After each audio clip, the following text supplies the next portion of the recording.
Yeah, no, I was real happy with how we came out. I thought we really had a lot of jump in the first period, particularly coming off the trip to Fairbanks last week. And you worry sometimes with all the travels that it may have be stagnant on the ice, and that wasn't the case. I thought we played good through the second, but realistically, I know we outscored them 4-0 in the second, but my feel was we had better chances maybe in the first, and just pucks found the way through. Pucks were finding the way to the back of the net. And then the third period, hard to get much of a gauge on that. I thought both teams just kind of were playing the clock down for the most part. They scored to make it 4-1, and it was a big goal by Hetz to make it 5-1 again. And then from that point, it was just more or less trying to move on to tomorrow. But didn't think the score at 5-1 was indicative of the game. Obviously, I felt it was a much closer game than that. Just felt like a lot of the times through the year, it seemed like, God, we get no puck luck, and then it all came at once in the second period, and pucks found the back of the net. Taking a look at that second period there, Corey Mackin had 3 assists in a row, a couple of really nice plays, and he had a couple good defensive plays as well. Maybe take us through his game, what you thought out of that freshman. Sure, it's good to see him showing up back up on the score sheet, and I think in some respects, if we go back the last 8 games or so, it's a long year for freshmen. You combine schooling, which is harder than they're used to. I mean, first collegiate experience. So you got the schooling, and then you've got the practices, which are more demanding. And I thought, sometime he came onto the scene like he was shot out of a cannon, and it was great. But then he had a lull there, which is almost to be expected. Now, hopefully, you bust through on the other side, and you've got that behind you. But it is a different type of grind. I know they play a lot of games in juniors, but this is a whole different animal here. And you combine all the different pressures that they have. Sometimes, you go through a little bit of a slump there in the middle, but he's playing better. He's playing better in a defensive zone, which I think is allowing him to be more producer in the offensive zone, too. It was a good first 40 minutes for you guys, but then you take a look, maybe that first period you outshoot Northern Michigan 22-7.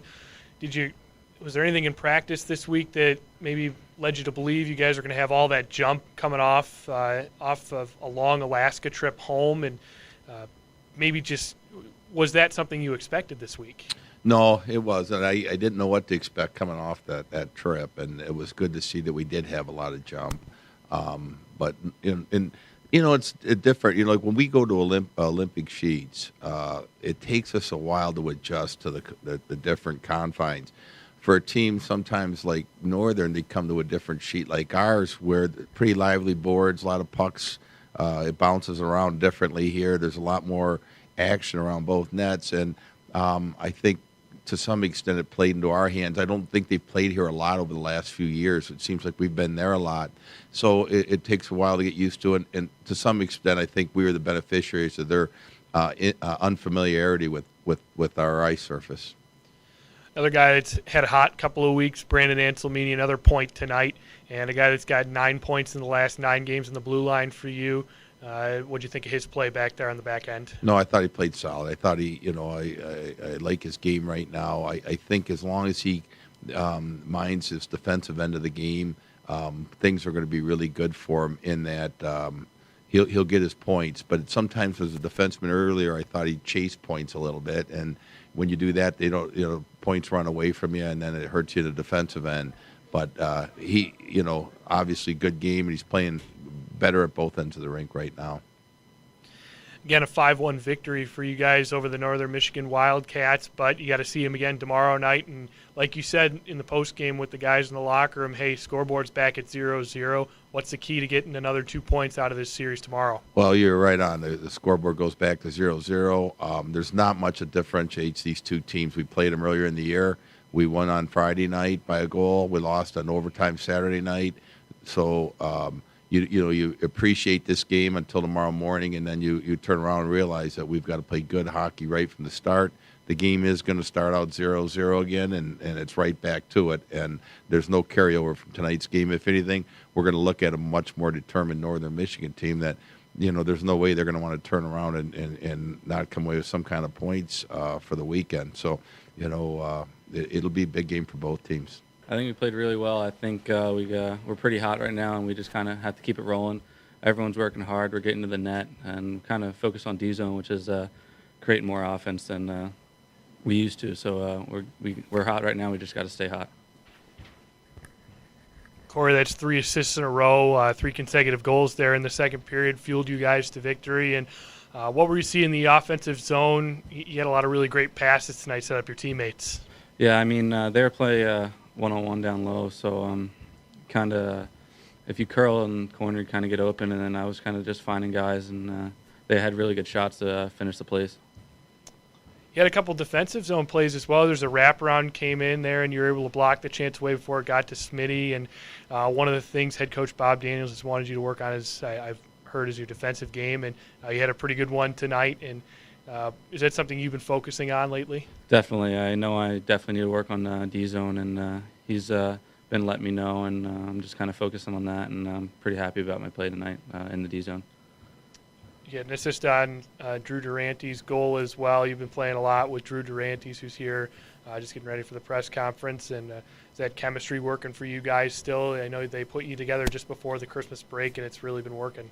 Yeah, definitely. We like playing with each other. We work well down low, and kind of hanging off ice, on ice, and we get together, and just our chemistry's pretty good. Now, again, score resets at 0-0 tomorrow after a 5-1 victory over Northern Michigan. What's your key to getting back into the win column tomorrow?